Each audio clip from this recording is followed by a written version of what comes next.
Chapter 5. I don't want to talk about this any longer, Strat told Faceless. Agreed. Let us move on to other things. Meaning you want something from me, Strat mused aloud. You have given me gillops to eat, and I know it was not charity that made you magnanimous.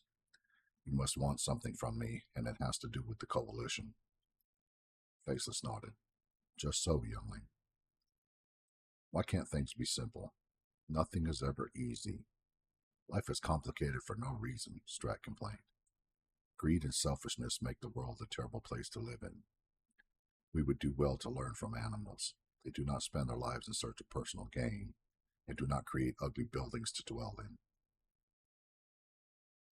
Faceless was taken aback by the statement. Strat was only 10 years old, but the wisdom behind the declaration was from a much more mature understanding. Greed is a powerful motivator, youngling. Men steal from each other for it, kill each other over it, and generally become someone else for it. Selfishness is just another name for greed when you think about it. Selfishness begets greed, but greed can be useful as done out of selflessness, albeit it would be called something else. Do you understand? Why did I have to ask you to save me? Strat asked, ignoring the question. He understood some of what Faceless said, but knew there was no sense arguing with an adult. Some kind of right with the healers or their spells? The Enforcement Coalition has laws, younglings. Regulations set forth by my predecessor. Its guidelines took us from a disorganized, disassociated group of men and women stealing and killing haphazardly across the country. We are now organized and have become a consortium sought after by those who require our services. This is why I needed your permission to save your life. Knowing your reputation, Strat said, I am surprised you chose to save me. Between the gallop and saving my life, I am now indebted to you. I dislike owing someone, regardless of the circumstances. I was right about you, Faceless stated, rising to his feet and stretching. My mentor believes I am wasting my time and should find someone else, Strat. I argued your age would in no way be a hindrance to what is to come. Two-Tooth believes you were poisoned by your father's seed. I mean to prove him wrong. The leader of the Enforcement Coalition wants me to become a member? Strat thought to himself, terrified and elated at the same time. Why would you be discussing me with a legendary pickpocket? Strat demanded. I am no pickpocket. I am trying to survive in a world that hates children, especially street urchins such as myself. Why would the most feared assassin in all of Los Angeles be discussing me? Two-Tooth believes real talent does not manifest itself until a person is older. I have a different opinion concerning latent talent, Faceless said. My argument is this. Talent is present regardless of age, can be honed with training, and is definitely not just for those who are advanced in years. There are those, Two-Tooth included, who see the world through older eyes. Times and people change. Therefore, I believe you possess a talent that is yet to be honed. There is truth in the statement your challengers have espoused, Strat replied. Mature wizards tend to have more control over their power than younger ones, and they can also cast far more potent spells than their more youthful companions. Some truth must lie in the fact that age benefits talent. Who does a 10-year-old boy know such things, Faceless thought? He is a conundrum. 1 minute a child, the next an ancient with wisdom of centuries. Time and training develop degrees of mastery, youngling. Talent can be inside a person at birth. I see raw, undeveloped talent in you, Strat. The potential with you is limited only by your imagination. This is what I base my argument upon when speaking about you. And are you willing to take the time to train me until this latent talent manifests itself? And more, Faceless replied honestly. You'll be wasting your time, Strat told him. I would have been able to stop this man, he said, pointing, from beating me into a stupor. There would have been no need for you to interfere if I had power. My life would not have been devastated if you were right about me. I'll just waste your time as well as my own. Your mentor is a wise man. You would do well to listen to him. Faceless laughed. I'll trust my instincts and knowledge before I believe a word anyone tells me about you, Strat. I can feel the power within you. I have only met one other person with whom I can say the same thing, and he happens to live here as well. He would be the best teacher for that part of the journey. What journey? Strat demanded. Why are you so interested in me? Strat thought to himself. I am no one. I couldn't stop a man from pummeling me, and you believe I am strong? What is your angle? Why lie to my face while sitting here in the aftermath of what happened? He asked. What are you talking about? Have you given my offer thought? Faceless asked, returning to the point. What offer? Strat asked, scratching his head. Try as he might, he could not recall what Faceless was talking about. The plan is contingent upon you accepting my offer, Faceless thought. However, I cannot lead you to answer positively. I need you to understand what I am offering you and join me. You have the power to see us become governing organizations all across the world. He shook his head. Would you like to make kings and armies fear you?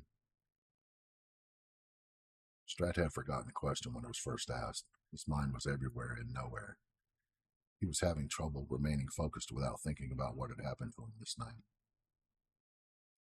He knew Faceless must have asked him the question at some point, but the immense pain he suffered made him forget it as soon as it was asked.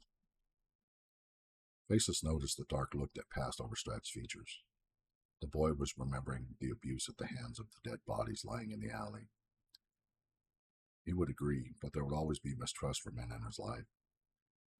No matter how well the boy was treated, he would return to this alley in his mind over and over.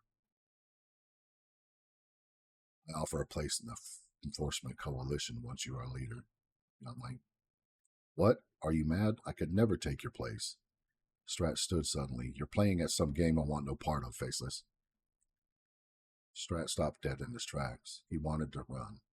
The renowned assassin the world feared, just asked if he wanted to be the leader once trained. This was something the leader of the enforcement coalition before him had done. And now he was being asked to take place of the infamous and most prolific killer in Los Angeles. He was no one, just a child, yet he could detect no lie or subterfuge in Faceless's voice or demeanor. I am having a hard time believing you're willing to vacate the leadership of the coalition, Strat said, making sure he could squirm through the hole in the fence should he feel threatened.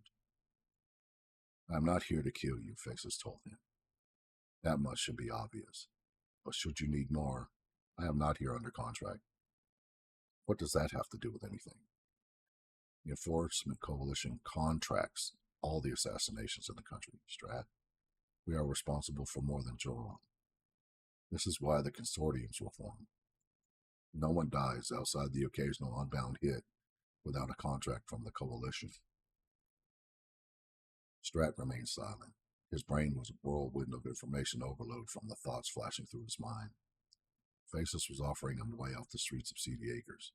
He would no longer have to live in constant fear of discovery from the flesh peddlers, assassins, and the unbound. The offer, to his mind, was too good to be true. No one abdicated a position of power without an ulterior motive. For argument's sake, say I believe you, Strat sat on a crate near his bolt hole. Understand your reservations, youngling. An offer of this magnitude seems too good to be true for a street urchin, right? You answered your own question. Smartass. But you're right. Do you know my history? Who in City Acres doesn't? Everyone knows what they've been told to spread around the city. I would prefer the truth, Strat informed him smugly. You know of Two-Tooth? He is the legendary pickpocket, Strat told him matter-of-factly. And who succeeded him in the Enforcement Coalition, Faceless pressed. And how had he been found, youngling? You're trying to trick me, Strat argued. Doing no such thing. I have asked 2 specific questions and expect answers, youngling. Need I remind you, I don't talk to hear myself. I'm well acquainted with my voice. Strat shuffled his feet and immediately regretted it. Pain flared in his calves and thighs where he had been savaged. He looked at the dead bodies and cursed them to everlasting torment in the afterlife. Actually, he wanted them to suffer his fate over and over. Well, at least once. He was not vindictive enough to wish that on anyone, not even the ones who attacked him. I am not my father, Strat thought to himself. He would make these men suffer like he had my mother. Years of abuse would have been meted out on them for what was done. I may be his son, but I'm not going to become him. All he did was contribute seed to get my mother pregnant. Mid swimming, Strat realized what Faces asked. The leader of the Enforcement Coalition had suffered being raped in an alley many years ago and survived the ordeal. Two Tooth had rescued Faces from certain death, but was too late to keep him from suffering physical and mental abuse. Analyzing a situation is admirable, Faces said, but you'll not always have time for such frivolities. And should I refuse your offer? Strat demanded angrily.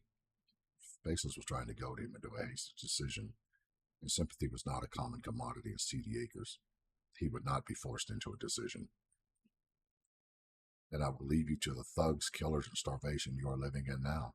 I knew it. You know nothing, Faces said, taking a step towards Strat. Strat took several steps backwards, never taking his eyes from those of the most feared assassin in Los Angeles. You've misjudged me from the start, and reasoning with a 10-year-old is more tiring than I would have believed. I do okay for my age, Strat said, lifting his chin. Until this night, Faces reminded him not unkindly. 3 days with no food, assaulted in an alley. Children do not last long at Joron, youngling. There are others. I am not the only one. How many? How many children have you met that live on the streets as you do? A handful? What of the hundreds who are discarded each year? Where are those boys and girls now, youngling? How many of those children do you think would turn down this opportunity to escape the streets of Seedy Acres? What percentage do you believe would stand here and argue with me about the truth of my words? Strat wanted to argue, but could not match wits with Faceless. He was a grown man and had years of experience on him. Years to perfect a speech that would draw hopeless boys into his traps with pretty promises and words. And yet the rumors of his never lying weighed heavily on his mind. Second to his reputation as the most prolific assassin in the country was his repute as one who never lied. Something funny? Faceless questioned, menace in his tone. Aren't you afraid of thieves or assassins finding us here? Strat replied, ignoring the query. What would happen if one of your men were to find you here? I'll answer your questions if you answer the ones I have asked of you. Enlighten me on my history, youngling. Strat thought back. Faceless succeeded Two Tooth, and the way he found was, now you see, Faceless said when Strat did not finish, he found me in an alley just like this one, youngling. Strat's mouth dropped open. He forced it closed. You mean to tell me the story is true? Every word, youngling. Rumors are circling my name and fame in Joron, but my beginnings are a mirror image. I don't believe in coincidence or luck, Strat. You and I were meant to find each other. Who better to understand? How did you manage to move past it? Strat asked. Pain recedes with time. The body heals. Your mind will be the greatest obstacle to get past. And as I promised, Faceless said, I will answer your questions. My men know better than to make an attempt on my life, youngling. They are not capable of bringing me down. What do I have to fear from them? I thought it was the way of the coalition to try and kill you to take your place. You're saying no one wants your spot? They do, youngling, Faceless assured him. 2 assassins are watching us as we speak. What? Strat squeaked, trying to look in all directions at the same time. You're lying. I don't lie, youngling. The truth is the easiest path for me. And you know this. I don't hear or see anyone, Strat said, forgetting his mistrust and trying to find the 2 supposed assassins. Were they here the whole time? Strat wondered. Could he have prevented what had happened before it occurred? Was this just a cruel way to make me suffer like he suffered? Was this his way of providing common ground between us? Let me suffer his fate and step in like a hero? Why? Why do something so cruel? Faces' offer was truly incredible, but was he willing to pay the cost associated with it? Stratton knew he should take the proposition and never look back. Only he knew there was more to it than a simple proposal. Faces did nothing that did not benefit him more than the one he was partnered with. This was clearly evident with the Furus and Sicario consortiums. Though these organizations were prosperous, according to word on the street, they still paid the Enforcement Coalition a piece of every contract. "Come out," Faces commanded, startling Strat. 2 men stepped from the shadows of the alley. Strat nearly wet his pants when the men seemed to materialize out of nowhere. Faces knew the men were there. He had said nothing. Was this all part of his ploy to lure him back to the Enforcement Coalition? "Have they been there the whole time?" Strat asked, his voice unsteady. "Yes. We have specific codes we follow, and these 2 will report what was said and done tonight. Every word they have heard will be written in the journals of the Enforcement Coalition. Your story among our ranks will begin once your training starts at the Coalition headquarters. Your own reputation will become legendary should you choose to join us, Strat." "But I am just a thief," Strat stated. "I'll be an easy target for assassins if I take your place. No one will make an attempt on your life until you become the leader. There is no reward for killing a leader in training, youngling. In fact, should someone make an attempt, I'll personally see to their punishment." "You're saying your reputation isn't a lie?" Strat took several steps toward Faces. He would trust him before those other 2. Odd. He believed his trust would be a long time in coming. "There's no way you have done all the things told about you." "Reputation is an integral part of my persona, youngling. Men fear me for the truth. Militaries, monarchs, and would-be assassins fear me because of my reputation. Whether truth or lie, it keeps many from falling on my blades." "But what would happen if someone better than you were to arrive at Joron?" Strat asked, head cocked to the side. "How will your reputation protect you?" Faceless laughed. "I told you the boy was intelligent. A smart-ass, yes, but brighter than his years. Though he stumbles over his words at times, he is intelligent. My blades will see to whoever wishes to test my reputation, youngling. I fear no man alive.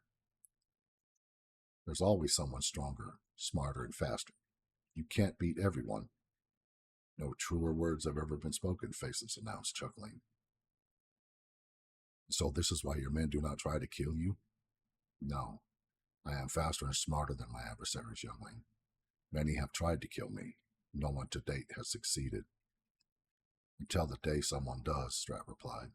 "Do you not worry over that time? A time when you will not be the fastest or strongest?" Strat was struggling with his ability to trust anyone.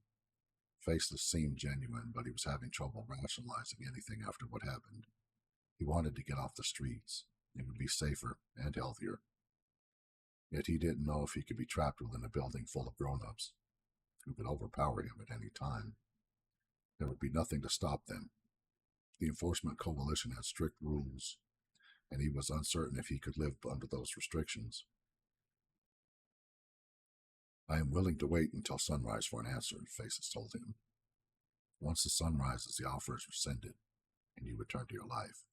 Just remember, the Unbound lasts only a short time in Joron. Once you become an adult, the rules change. The Coalition will no longer turn a blind eye to a thief who does not love me." "Always a catch." "I can't look at these bodies anymore," Strat said. "I will not begin to heal until I leave this alley. Let's quit this place and the painful reminder of what happened here." "You've given thought to my offer?" "I have," Strat said, looking directly into Faces' eyes. "And I will accept your offer with one amendment." "And what is that, youngling?"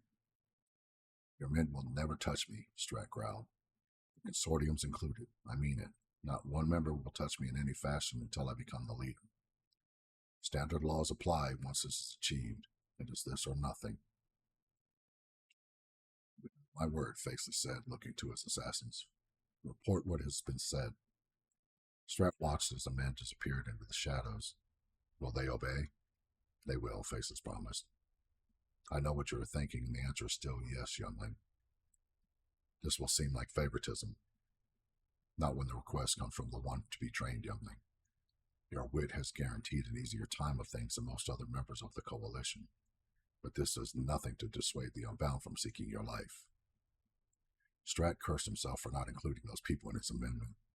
The unbound were brave souls who did not join the enforcement coalition, plying their trade at the peril of their lives. Members of the coalition would not hesitate to kill these men and women when found and were not punished by Faceless.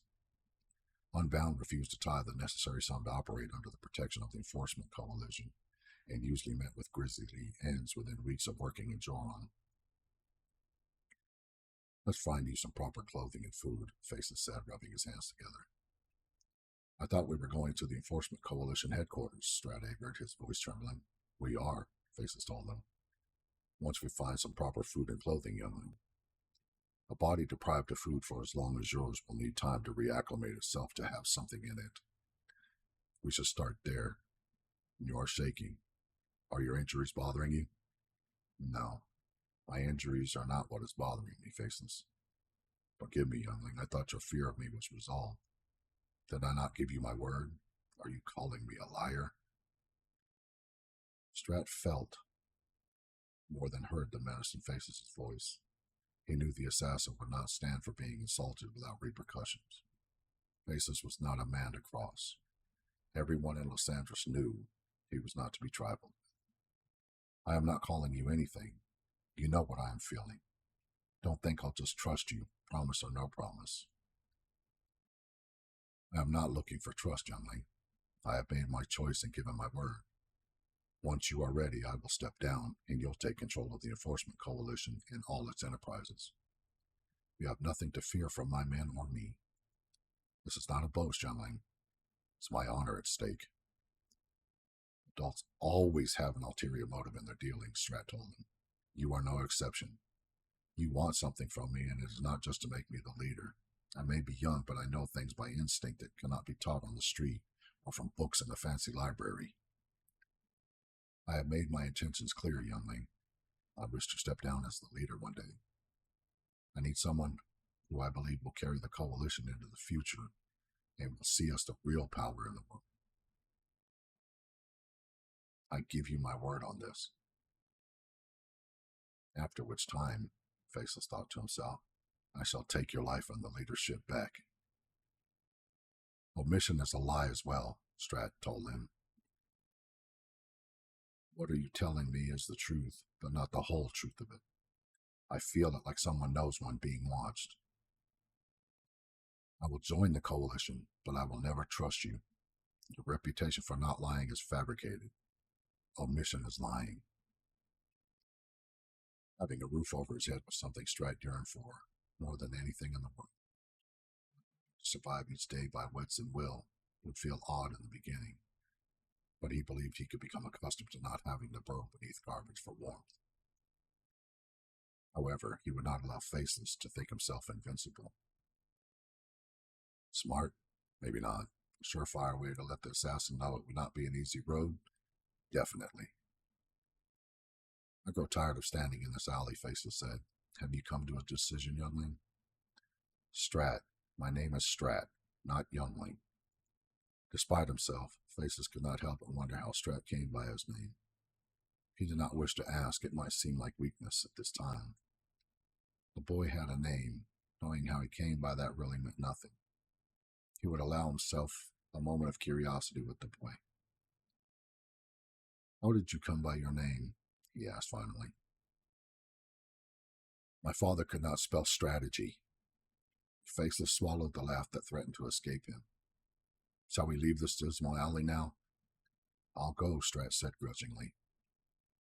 The enforcement coalition will ensure what occurred tonight will never be a concern again. Strat, you now have dozens of brothers who will watch your back if you follow our laws. Grow and learn, Strat, and become a powerful man in Los Angeles. Good. Can we leave this horrible place now? Strat demanded. Let's leave this alley and let what happened die here. Never revisit this place, unless this is what it takes to heal your heart. What are you talking about? Strat asked. I have never revisited the site of my abuse, Faces admitted. They say it helps to heal if you go back to the place where it happened. And do you believe this? Strat was incredulous. How would that help? I have no idea, Faces admitted. I have not been back. I don't understand, Strat replied. You will come to know a great many things in time, youngling. Strat. Some will make sense, others will confound you. But I can assure you this. Receive what is being offered. Excel in your training. Become a member of the Enforcement Coalition and its consortiums, and you will never have to endure something like this again. Strat did not believe a word Faces said. Something about the man was wrong, and it was not just his ability to accept real as a lie when he spoke it. Faces could no doubt pass any questioning put to him, magic or otherwise. It was how pathological liars survived. He now understood how Faces' reputation had remained intact so long. It was fear, nothing more, and all of it was a lie.